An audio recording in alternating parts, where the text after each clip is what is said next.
Video skip नका करो, कळकळीची विनंती आहे तुम्हाला, व्हिडिओ पूर्णपणे बघा।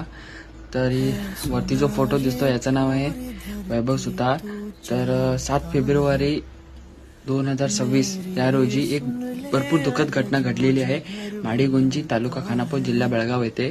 तर त्या गावचे 2 मुलगे जे सुपुत्र होते, त्याच्यामधला एकाचा मृत्यू झालेला आहे ॲक्सिडेंटमध्ये आणि एकाची हालत थोडी खूप गंभीर आहे आणि त्याला रुग्णालयात दाखल केलेलं आहे खाजगी।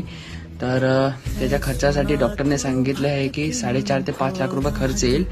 तर त्याच्या घरची परिस्थिती तेवढी नाही की तेवढे तो खर्च उचलेल। तर मित्रांनो, मी एवढे व्हिडिओ याच कारणासाठी बनवत आहे की मी आता जो वरती तो तुम्हाला स्कॅनर देतो आणि अकाउंट नंबर देतोय, तर त्या ह्याच्यावरती जेवढी तुमच्याकडून होईल तेवढी तुम्ही मदत करा।